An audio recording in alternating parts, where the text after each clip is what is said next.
أعوذ بالله من الشيطان الرجيم. بسم الله الرحمن الرحيم.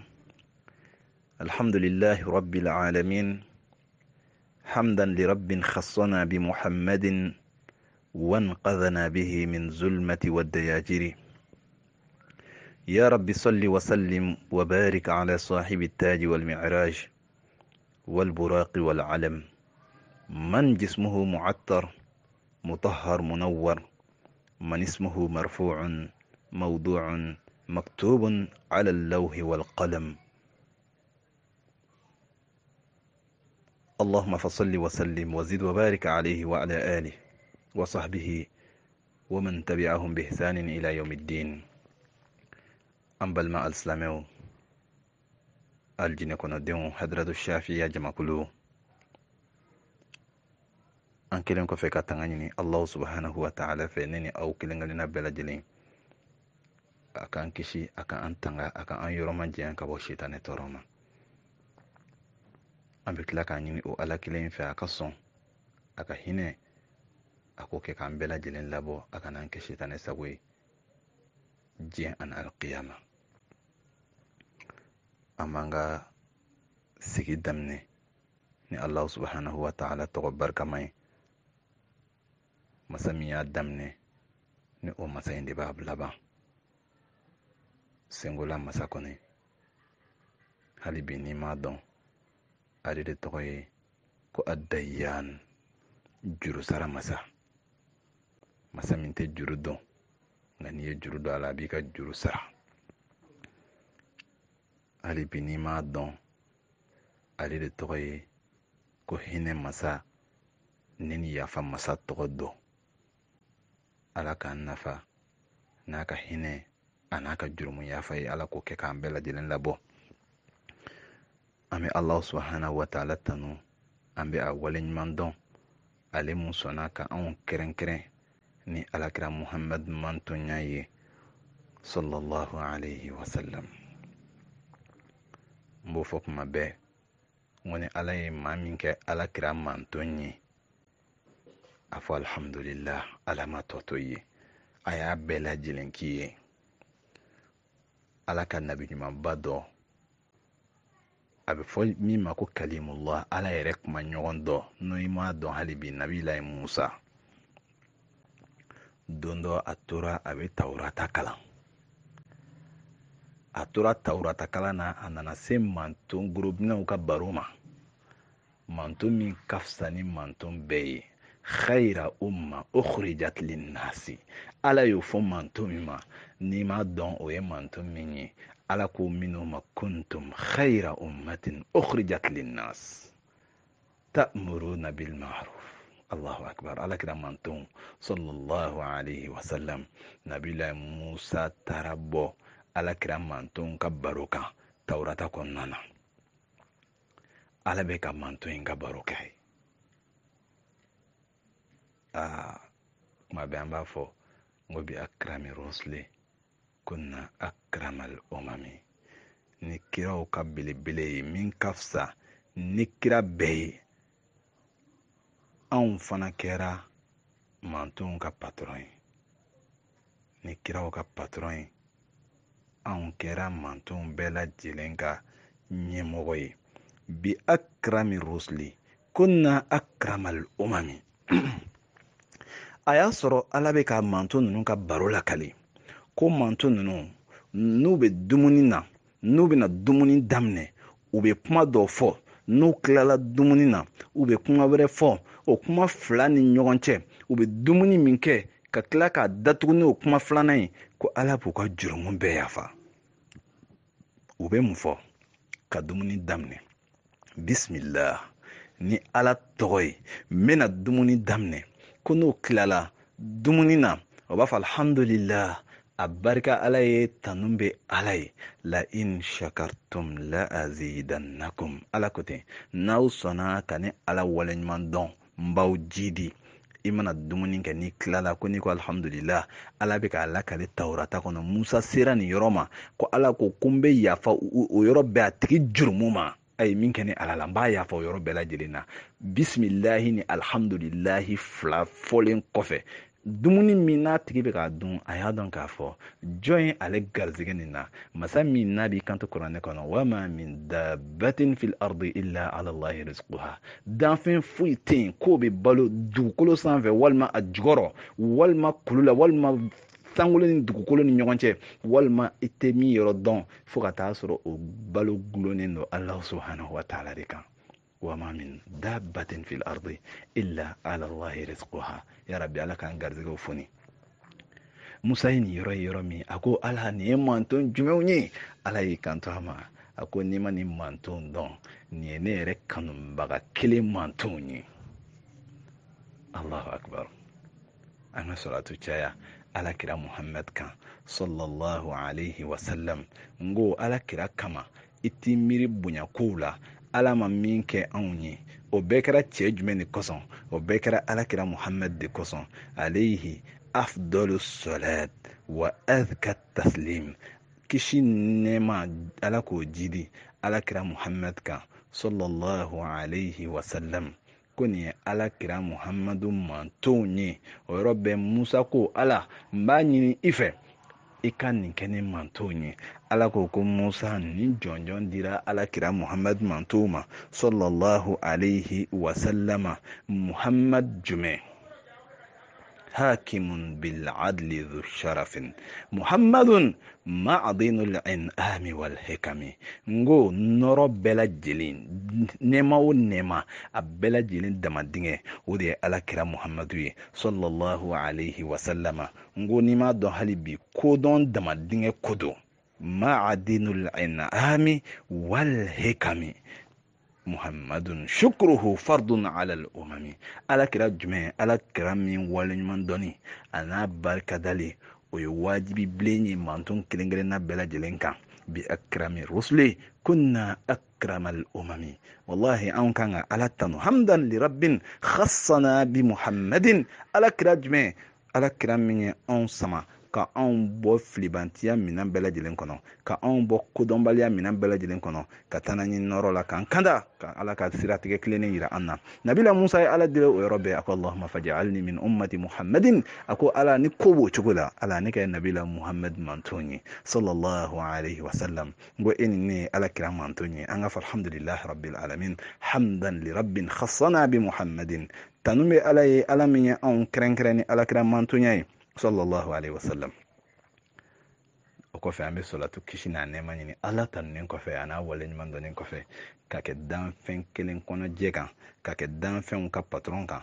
ala kira muhammad sallallahu alaihi wasallam muhammadu jumɛn muhammad min tɔbati duniya bi bi'athatihi diɲɛ yɛrɛ jara ni cɛ min cili ye muhammadu jumɛn jaa bil ayati wal hikami ale de nana ni ala ka kabakobaw ye ale de nana ni kuranɛ ye ale de nana ni kodɔn ye muhammadu jumɛn yawma ba'athi nasi shafi'una don min ni ala bɛ danfɛnw bɛɛ lajɛlen na kunu alqiyama kɛnɛ kan don min ni alahu taala b'i kanto ko bi masaya jɔn ta ye alakira muhammad min bɛ se ka kuma kana anw surunan don nino alakira don sallallahu alaihi wasallama muhammadun nuruhul hadi min az-zulami ale de nɔrɔ bɛ maa kanda ka bɔ dibi la ka taa ni ye kanda nɔrɔ la alahu taala k'o nɔgɔya an bɛɛ lajɛlen ye an b'a ɲini ala fɛ salatu kisi n'a nɛɛma ala k'o jidi alakira muhammad kan a n'a ka sahabaw ani maa o maa n'o y'i senda alakira senda nɔ kan fo ka taa se alqiyama jɔ don na ya rabbi ala ka ne ni aw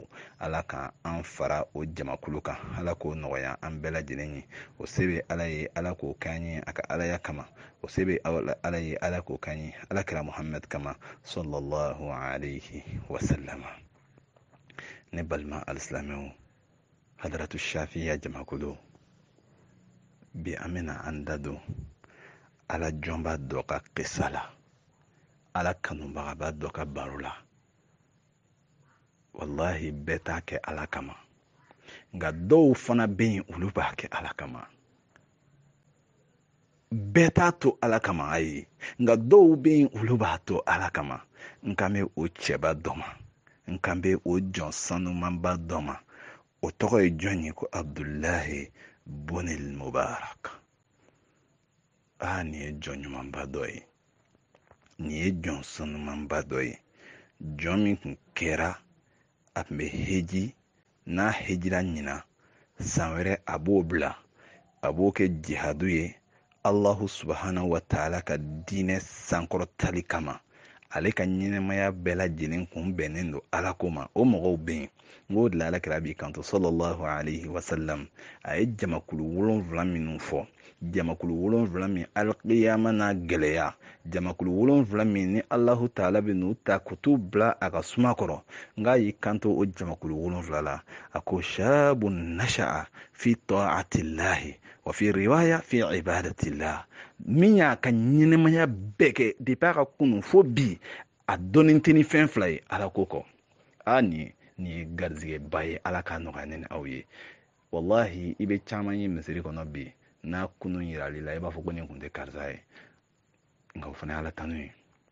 Nka min y'a ta daminɛ min bidaya fo ka taa se a bɛ yɔrɔ min na bi a bɛɛ ye ala ko ye, k'o bɛ don larosi suma kɔrɔ. O la n baw ni balimamuso, an ka hakili to an denw na, an k'an denw don ala ta da fɛ, an ka ala yira an denw na depuis u fitinin, an ka ala kira yira an denw na depuis u fitinin. O dariso bɛ yen an tɛ ni o ye bin, nka n'ala sɔnna ma don wɛrɛ an bɛna kuma o kan. Ala kira ko n'i b'i den jogo don, jogo 7 don i den na, o walanda bɛ inshallah don wɛrɛ an bɛna na o kuma o jogo 7 ninnu kan. Ala mun nɔgɔyara an bɛɛ lajɛlen. N ko nin kamalen in, nin diinɛtigiba in, nin waliyuba in, nin maɲumanba in n'o ye Abdullahi ibn Mubarak, min y'a ka ɲɛnɛmaya bɛɛ kɛ Allah subhanahu wa ta'ala kama. A tɛ foyi dɔn ni ala tɛ, a tɛ foyi kɛ ni ala ko tɛ, ala ko t'a a sen t'o la, a ye yɔrɔma janya ka b'o la. Nin y'a ka ɲɛnɛmaya bɛɛ kɛ nin lahalaya la. Don dɔ nin cɛba in de wulila san min na n'a kan ka taa heji, a wulila k'a bɛ t'i sara a jɛɲɔgɔnw na k'a fɔ k'ale bɛna taa heji la.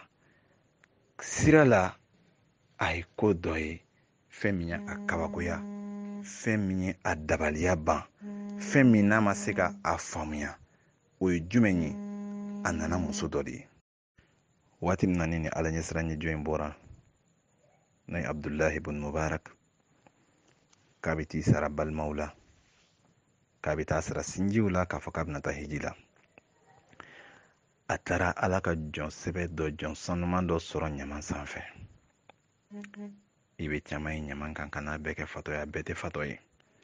Min kɛlen don k'a se ɲaman sanfɛ, wallahi n'o y'i sɔrɔ i bɛ taa ɲaman sanfɛ. Ala k'an bɛɛ kisi ka bɔ o ma. Ala ka don an ni gɛlɛyaw cɛ, ala ka don an ni dɛsɛw cɛ. Fɛn min bɛ maa bali ka sunɔgɔ, ala ka don an n'o cɛ. Ala kira tun bɛ seli, n'a selila a bɛ dugawu kɛ alayhi salatu wassalam. A b'a fɔ Allahumma inni a'udhu bika min alhammi wal ghammi wal hadhani wal ajzi wal kasali wal jubni wal bukhli wal ju'i. Ala k'an bɛɛ kisi ka bɔ tɔɔrɔ kow ma. A ye ala ka jɔn sɛbɛ dɔ sɔrɔ n'o ye nin muso in ye. A bɛ ɲamanton sanfɛ, a bɛ ka ɲaman wɔgɔbɛ fo a taara a ye sɛsu dɔ bɛ muso in bolo. Muso in bɛ ka sɛsu in furan ka nɔgɔ bɔ sɛsu in na. O yɔrɔ bɛɛ ni alajɔnba in a ma se ka lafiya. fanada alayha wa qala laha madha taf'alina ya amatallah. Allahu akbar.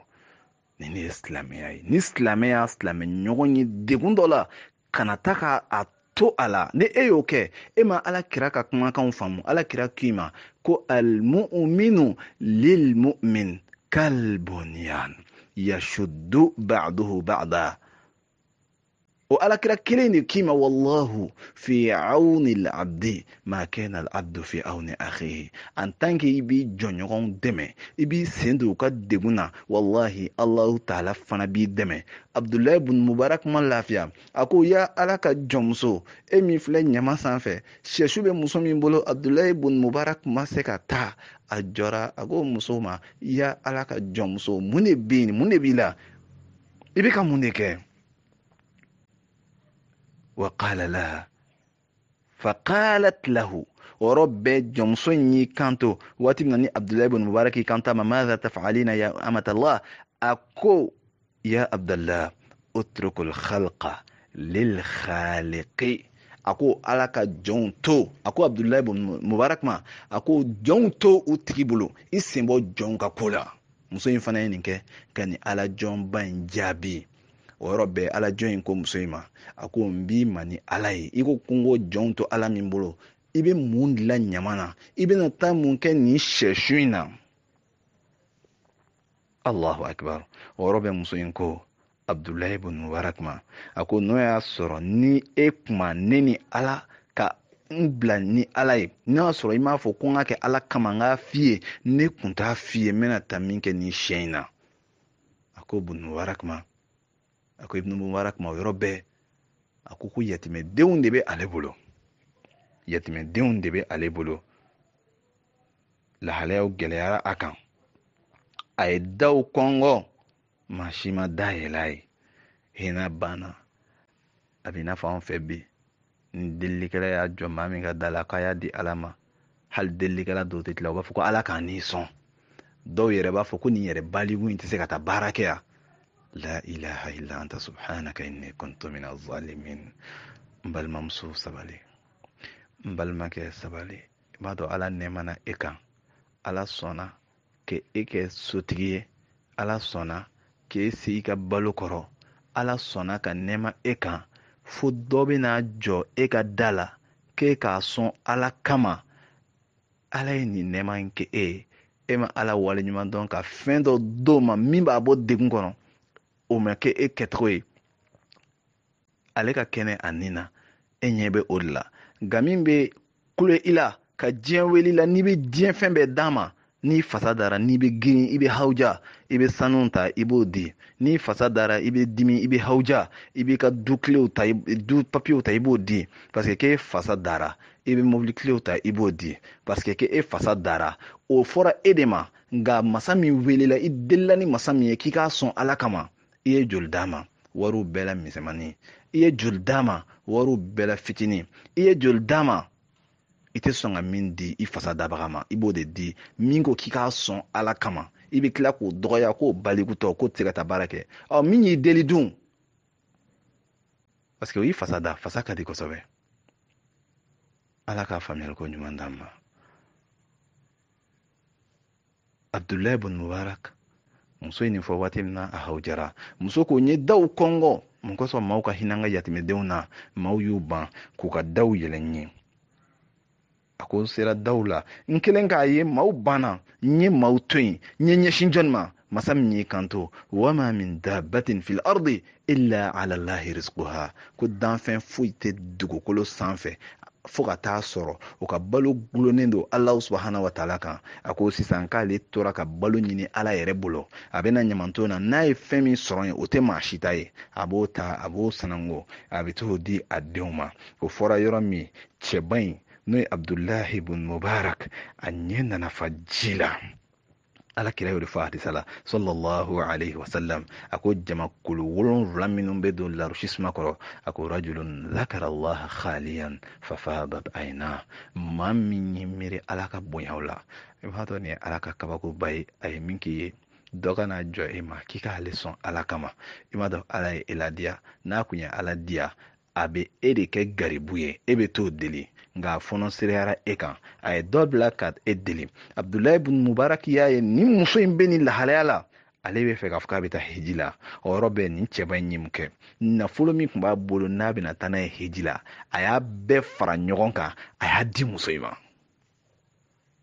allahu akbar ala nin cɛw bɛ min bi e min ye o ye san o san i bɛ ka hiji i balimaw bɛ location na u bɛ tribunal la i se bɛ k'u convoquer dutigi ka juru cayara la ɲina e ni muso ni denw bɛna taa salo i ni muso ni denw taara salo na sini i ni somɔgɔw bɛ ka taa san o san e bɛ ka taa i tɛ ninnu lajɛ n'a y'a sɔrɔ i bɛ ka alakira de ladege alakira de y'i ka ladigili fɛn in komi ala y'o fɔ an ye kuranɛ kɔnɔ alakira de kan ka ladege anw fɛ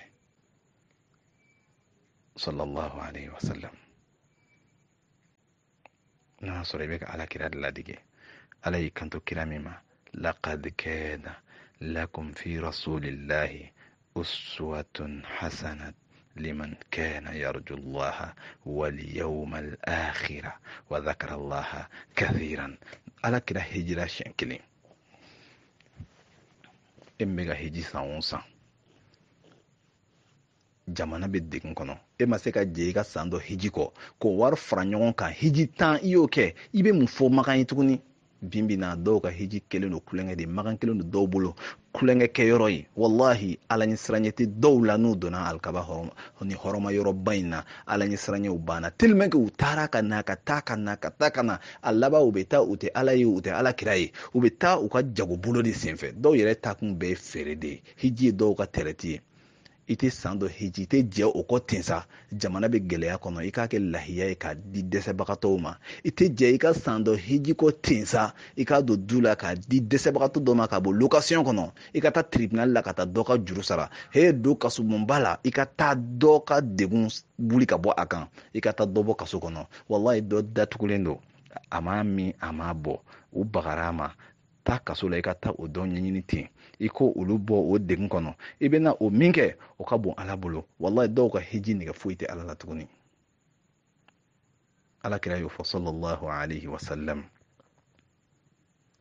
man lam yahtamma bi amri almuslimina falaysa minhum maa o maa ma silamɛw ka hamiw silamɛw bɛ degun min kɔnɔ e m'o k'i ka ko ye k'i tɛ silamɛw dɔ ye bi silamɛw bɛ difficulté min kɔnɔ bi silamɛya bɛ problème min kɔnɔ bi diɲɛ kɔnɔ an bɛɛ ɲɛ b'a la dɛsɛbagatɔ dɛsɛ ye dɔw bila ka kɛ tiɲɛnikɛlaw ye bi hali n'a y'a sɔrɔ tiɲɛni kun man d'u ye an t'an kɔfilɛ an ka olu lajɛ n'i jija ala ko la k'i jija ala ko la ka ɲina i silamɛw kɔ i ma ye ni sunkalo tile 10 laban sera dɔw yɛrɛ kɔni bolo ko n'i ma yɛlɛma misiri kɔnɔ k'i tɛ lailatul qadri su sɔrɔ e bɛ misiri kɔnɔ i balimakɛ min fatura o muso bɛ a ka so seli sera kɛcogo t'u bolo e bɛ na mun fɔ olu ye e bɛ misiri kɔnɔ e ye wo i jɔlen don i bɛ ka ala bato i sinjiw bɛ yen i ka kabilaw bɛ yen u bɛ degun kɔnɔ e bɛ na mun kɛ olu ye i bɛ na mun fɔ olu ye wa man lam yahtamma bi amri almuslimina falaysa minhum ni maa min ma silamɛw ka degun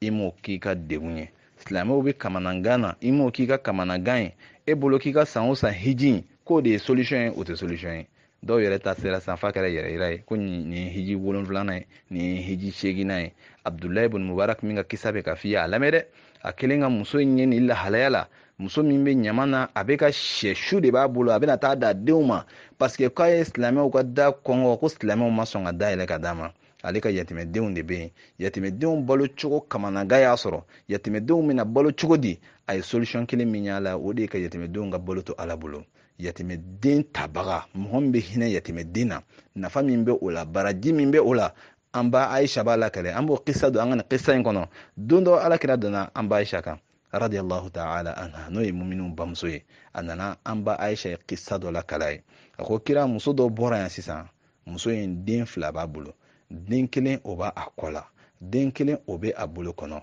ale ye tamuro den 3 ta a y'o di muso ma muso ye tamuro den kelen a y'o da den min bɛ a tɛgɛ kɔnɔ tamuro den kelen a y'o di a den min bɛ a kɔ la tamuro den kelen k'a b'o dun yɔrɔ min bɛ kɔ la a kasira muso ye tɛgɛla ta in fana ta min tun b'ale yɛrɛ bolo kɔnɔ n'a bɛ n'o dun a y'o di den ma an ba Aisha ye nin kisa in nakale alakira Muhammadu ye sallallahu alaihi wasallam alakira ko an ba Aisha ma k'a kalela ala la ale nin bɛ masa min bolo aljinɛ donni wajibiyara muso in ye a bɛ don aljinɛ kɔnɔ ale kalela ala la ale nin bɛ masa min bolo jahanama don haramiyara nin muso in kan munna parce que k'a hinɛna yatimɛden na siɲɛ kelen e min ye o ye i bɛ ka taa hiji la i ye hiji kɛ kelen i y'a kɛ 2 i ka jamana bɛ problème min kɔnɔ maliyɛn bɛɛ kelen don bi delikɛla ye farafin bɛɛ kelen don delikɛla ye n'i taara extérieur la bi farafindenw de bɛ ka bɔ bi k'u bɛ taa Espagne farafindenw de bɛ ka bɔ bi k'u bɛ taa Italie u bɛ Faransi sira kan u tonnen don bi Maroc u tonnen don bi Algérie dɛsɛ b'u kan gɛlɛya b'u kan i t'a la ka nin dɔ bɔ a ka problème na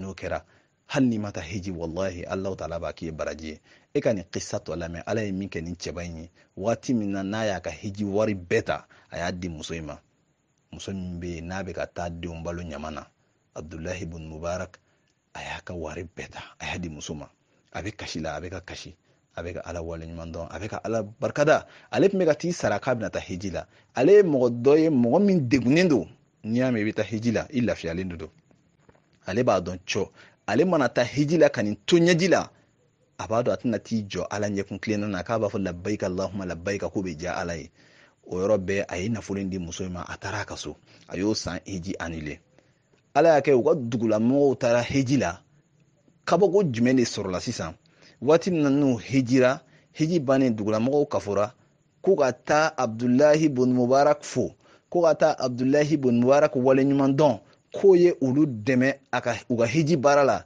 Ja ala n'i ye ɲuman kɛ ala ye Allah subhanahu wa ta'ala bi i sara ala. N y'o de fɔ n ko ala de tɔgɔ ye ko ad-dayyanu juru sara masa. ala de tɔgɔ ye wa ma anfaqtum min shay'in fa huwa yukhlifuhu wa huwa khairur raziqin. Jɔn tɛ foyi kɛ ala kama fɔ ala k'o kɔfɔlen d'i ma. Wallahi ala nana ni cɛba in sara jumɛn na?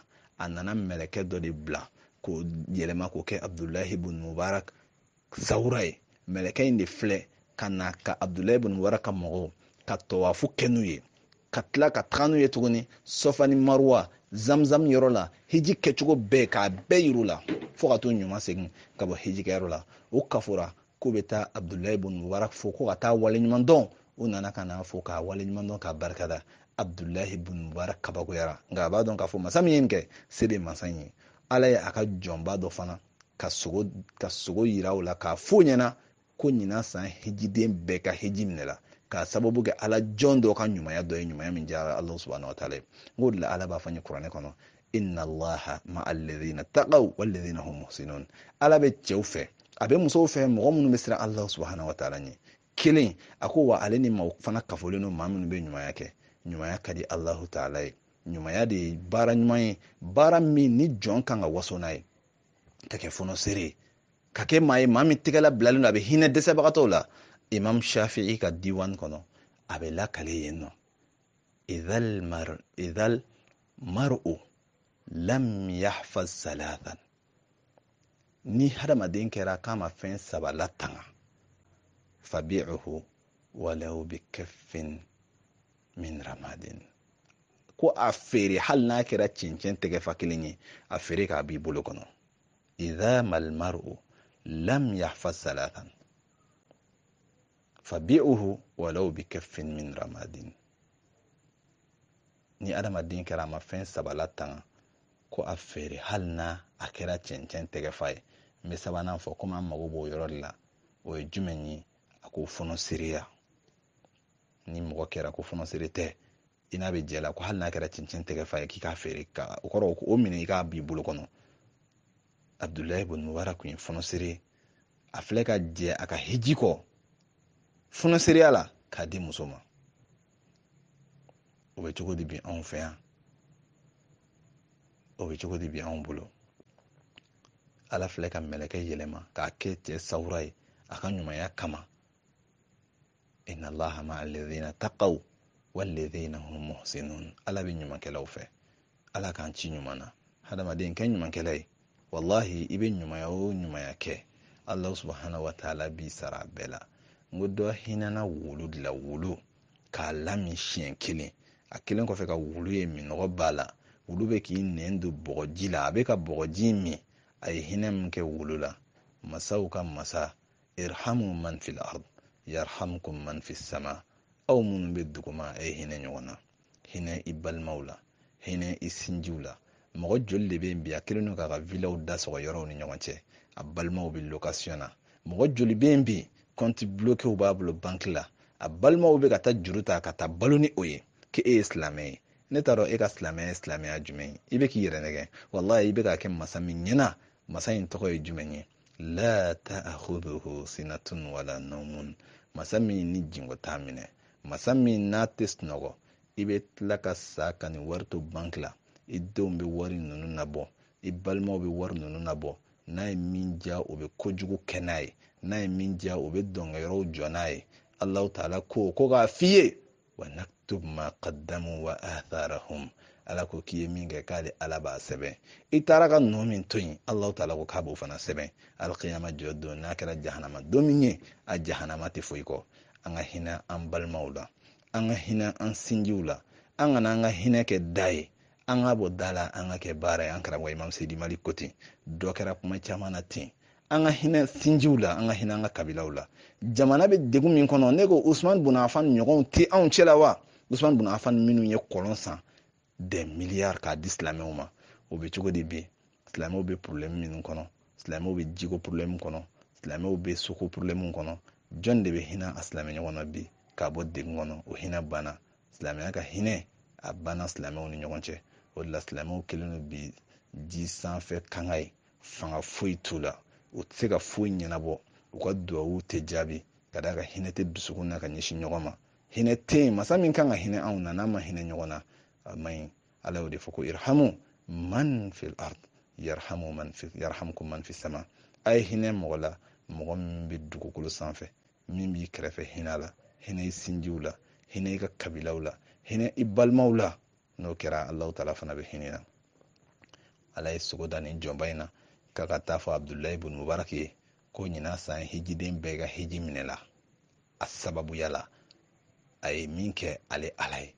Jɔnba in nana Mubarak ɲini fo k'a ye, a kelen k'a ye, a sera a ma, a k'a ma ko n b'i ma ni Ala de ye. Mun de ye nin barajiba in s'i ma?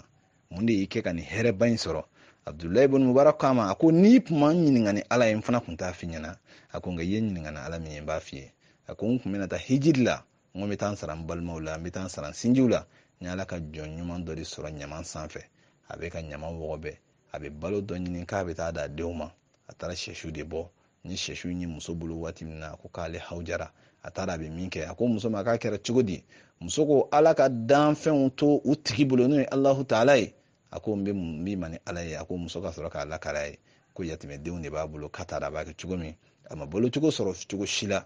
Ale don a bɛ fɛ ka denw balo halala kan, o na laban ni mun ye, a bɛ yala, a bɛ don ɲamanton na, n'a ye dumuni min sɔrɔ a bɛ t'o d'a denw ma. A ko k'ale hinɛna o muso de la. I ma Ala ka hinɛ ye, nin de ye Ala ka bonyaw ye, nin de ye Ala ka karamaw ye. A bɛ fɔ nin de ma ko fatuhu, nin de ye fatuhu ye. Ala k'a kan bɛɛ lajɛlen, Ala k'an kɛ jɔn ye minnu bɛ hinɛ u jɔɲɔgɔnw na, Ala k'an kɛ jɔn ye minnu b'u jɔɲɔgɔnw nafa. Hadamaden n'i nana diɲɛ kɔnɔ, ni Ala ka danfɛnw bɛ sigi la, i jija i ka kɛ nafa y'u ma, kana kɛ tɔɔrɔ y'u ma. I jija i k'u bɔ degun kɔnɔ, kan'u to degun kɔnɔ. Alikiyama jɔ don, n'i ye maa min bɔ gɛlɛya kɔnɔ, Alakira b'a lakalan karamɔgɔ b'a fɔ an ye wagati bɛɛ, maa si tɛ yen k'i b'i maa ɲɔgɔn dɔ bɔ diɲɛ gɛlɛya dɔ kɔnɔ ko fɔ Ala ka alikiyama gɛlɛyabaw ta ka bin fana da la.